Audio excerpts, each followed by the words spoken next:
नमस्कार सांग माने आज वीडियो रे देखिबा एक सरल और सहज भाषणटी आसंतु आरंभ करिबा।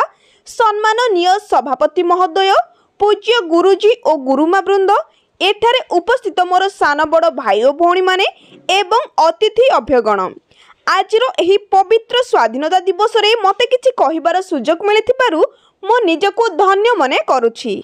स्वाधीनता मनुष्यर जन्मगत अधिकार। प्रत्येक मनुष्यर स्वाधीन भाव में बंची रहिबार अधिकार अछि। मात्र एही स्वाधीनता को इंग्रेज माने छड़ाई नैथिले।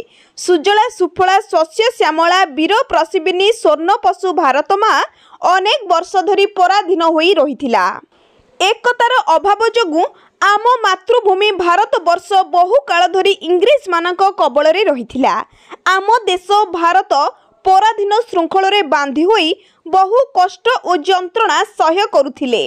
आम जातिर पिता महात्मा गांधी और सुभाष चंद्र बोस स्वाधीनता संग्रामर मुखिया भावरे देशवासी मनरे स्वाधीनतार सही अग्नि को उजागर करथिले।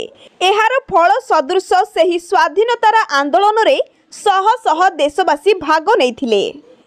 नेताजी स्लोगान मते रक्त दियो मु तुमको स्वाधीनता देवी एवं बापूजी अहिंसा नीति बल शेष आम देश स्वाधीन लाभ कला। 1947 मसीहा अगस्ट 14 तारिख मध्यरात्र इंग्रेज माने 13 नई 7 दरिया पारी होई आम देश छाड़ी चलीगले।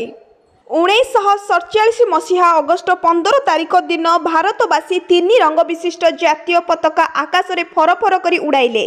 स्वाधीनता दिवस हेउछि प्रत्येक भारतवासी गर्व और गौरवर दिवस।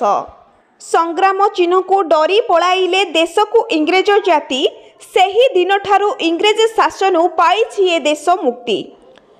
तेबे आसंतु आज एही पवित्र दिवस रे जातीय धंडा तले छिड़ा होई आमे शपथ नेबा जे देश प्रति विपद आसिले व्यक्तिगत स्वार्थ को त्याग करी देश पाई जीवन देबा को पछैबा नाही।